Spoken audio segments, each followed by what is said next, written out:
Muli po ay mabuting umaga sa inyong lahat. Mabuting umaga po, Father. Ngayon po ay nasa 30 linggo tayo sa pangkaraniwang panahon, 30th Sunday in Ordinary Time.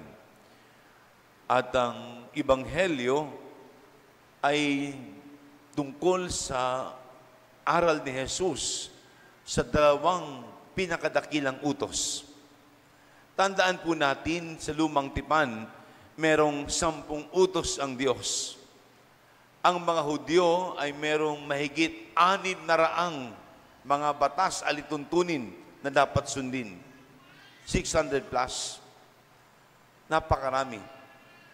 At tinatipan nila sa dalawa, mabigat at magaang. Kaya naman sa Ebanghelyo, si Jesus ay tinanong, alin po ang pinakadakila sa lahat ng utos? At ang sagot ni Jesus, dalawa. Ibigin ang Diyos ng buong buo at ibigin ang kapwa tulad ng pag-ibig sa Diyos. Pag-ibig ang tema ng mga pagbasa. Una po, pinakamahalaga, una sa lahat, yung pag-ibig sa Diyos. Yun ang unang binanggit ni Jesus sa makatuwid, yun ang pinakamahalaga. Pumapangalawa lang ang pag-ibig sa kapwa. Subalit, hindi sila pwedeng paghiwalayin. Sapagkat ang pag-ibig sa Diyos ay nakikita sa pag-ibig sa kapwa. Hindi pwedeng umiibig lang tayo sa Diyos. Tandaan natin, ang bawat isa ay nilikang kalarawan, kawangis ng Diyos. Kaya ang umiibig sa Diyos, umiibig din sa kanyang kawangis, sa kanyang kalarawan. Dalawang bagay lang po Una, totoo mas mahalaga, una at bagong lahat, ang pag-ibig sa Diyos. Hindi sila magkapantay, pag-ibig sa Diyos at pag-ibig sa kapwa. Subalit, pareha silang may sense of urgency. Pareha silang kailangan gawin. Hindi sila pwedeng paghiwalayin. Parehas kailangan. Mas mahalaga ang pag-ibig sa Diyos sa pag-ibig sa kapwa, subalit hindi pwedeng paghiwalayin. Kailangan parehas susundin. No? Hindi ko lang alam kung kayang islarawan itong isang kwento. At marahil inyo na narinig ang kwentong ito. Si Mahatma Gandhi, isang Indianong abogado, isang Indianong puno ng karunungan, aktivista, si Mahatma Gandhi. May isang kwento sa kanya. Minsan daw, pasakay ng tren si Mahatma Gandhi. Yun nga lang, habang tumatakbo yung tren ng dahan-dahan, nahulog yung isang tsinelas niya. Hindi naman siya makatalon. Hindi naman niya makakuha yung isang tsinelas. Ang ginawa ni Mahatma Gandhi, yung kabilang tsinelas, tinanggal niya at itinapon niya mas hanggat kayang mapalapit sa nahulog na tsinelas. At tinanong siya, nahulog yung isang tsinelas mo, bakit yung kabila itinapon mo pa? Sabi ni Mahatma Gandhi, kung isang tsinelas lang ang naiwan, hindi yan mapakikinabangan, walang silbi yan. Ay tinapon ko yung kabilang tsinelas ko para kung sino makakuha niyaan, magagamit niya. Mas pakinabang. Yan. Ang pag-ibig sa Diyos, mas magiging pakinabang kapag nakikita din sa pag-ibig sa kapwa. Totoo, mas mahalagang pag-ibig sa Diyos sa pag-ibig sa kapwa. Subalit, hindi sila pwedeng paghiwalayin. Kailangan parehas tutup din. Kailangan parehas. Gusto ko magsimba. Pero wala namang ginagawa.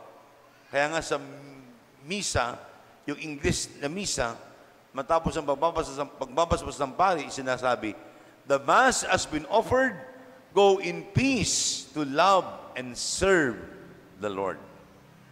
Yan. Go in peace to love and serve the Lord. Yan ang una po. No. Kaya mahalaga na dapat parehas sunod. No? Sinusunod. Hindi pwedeng pag-iwalayin. Kapagkat marami nagagawa ang pag-ibig. Kaya sa unang pagbasa po, kung pinakinggan ninyo sa aklat ng Exodo, may babala ang Diyos eh. Sabi niya sa mga Hudyo, huwag niyong pagmamalupitan ang mga dayo. Kasi kayo din naman minsan naging dayo sa Ehipto. At sino man ang inyong pinagmalupitan, balo o anuman, alipin, pag umangal sa akin, umiyak, tumangi sa akin, mananagot kayo. Yan. Parang sinasabi sa unang pagbasa, mahalin nyo pati yung dayo. Kahit na yung mga dayuhan, mahalin ninyo. Yun ang sinasabi sa unang pagbasa. At yung pagmalupitan, ang alipin, ang mga balo, pag sila'y tumangis, mananagot kayo. Sapagat minsan din naman, naging dayo kayo. Naging dayo kayo. Sinasabi sa ng pagbasa, ang pagmamahal sa kapwa. At sa ikalawang pagbasa, sa sulat ni San Pablo sa mga taga-Tesalonica,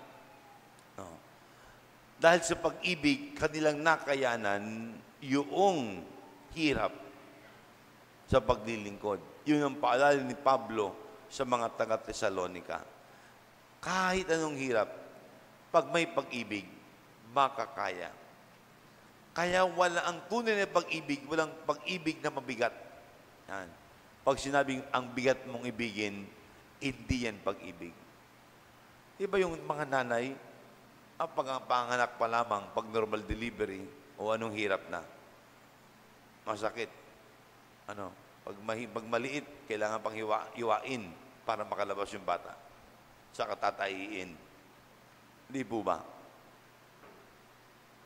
Anong oras umiyak, kailangan bumangon, kahit pagod at may himbingang tulog. Lahat yan nakakalimutan. Mabigat na gawain yan.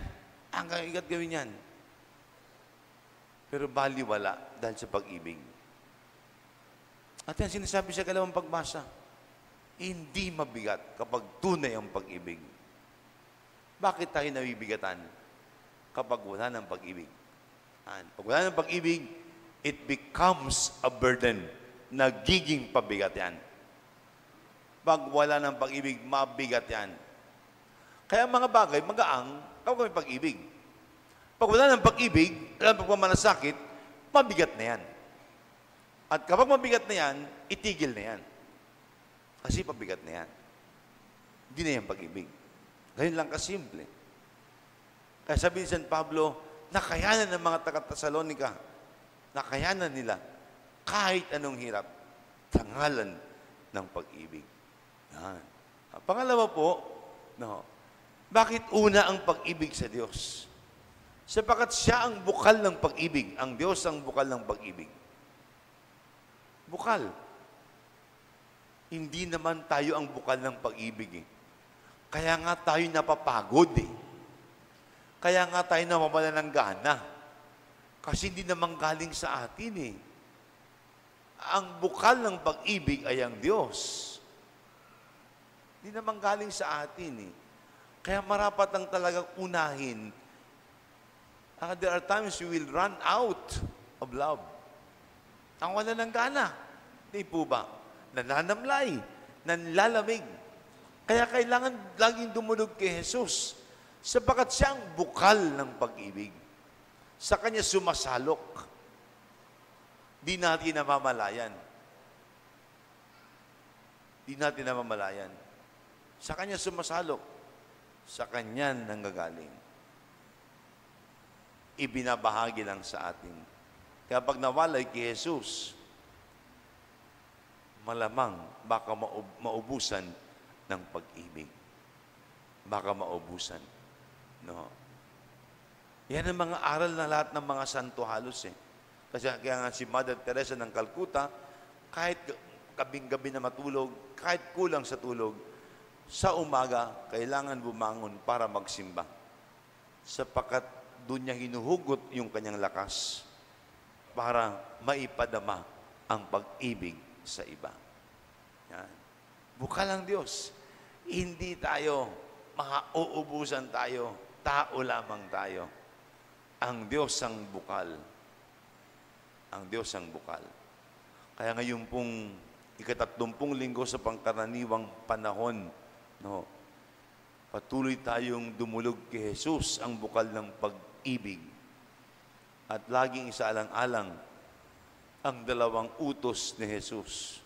Ibigin ng Diyos, ibigin ng kapwa. Mas mahalaga ang pag-ibig sa Diyos sapagkat siya ang bukal, pinanggagalingan. Subalit parehas kailangan tupdin. At gayon din po ngayong linggo ay Prison Awareness Sunday. Lagi ko nababanggit ko sa mga humilya ko ang bilangguan. Sapagkat yung aking experience ay sa maximum security sa New Bilibid Prison. No. 3 compounds po kasi yan, di ba? Merong minimum, palayana, nakakalabasan sa compound ng reservation. New Bilibid Prison Reservation. Merong minimum, mga 20 years below ang sentensya. At merong maximum, yan, mga life, reclusion perpetua. Yan, mayaman yung karanasan ko. Pero ang isang naalala ko ay ano man ang nagawa ng mga tao, meron pa rin kabutihan. Meron pa rin kabutihan. Kaya may mga volunteers noon na talagang malalim yung malasakit. Dumadayo doon sa loob para maglingkod sa mga bilanggo. Malalim yung pagmamalasakit. Ang pagtawag po doon ay pag-ibig. Pag-ibig ang tawag doon. Hindi nila kaano-ano pinagmamalasakitan nila. Parang yan ang sinasabi sa unang pagbasa. Mga dayo, hindi ka kilala. Kaya Prison Awareness Sunday, una po, meron pa rin kabutihan sa kanila. Ako na iniwala na ang bawat tao laging may likas na kabutihan. Likhayan ng Diyos. Anumang ubod ng sama ang nagawa niyan, may kabutihan pa rin yan. At ang pangalawa, may mga taong kahit hindi ka ano-ano, nakakakita ng kabutihan sa kanilang kapwa. At ang tawag doon ay pag-ibig. Kaya ngayong linggo, sa ika-30 linggo sa pangkaraniwang panahon, sama din natin sa ating panalangin ng bukod tangi. Ang panalangin para sa mga kapatid nating nasa piitan at yung mga patuloy na nagmamalasakit sa kanila. Magsitayo pong lahat at sabay-sabay natin ipahayag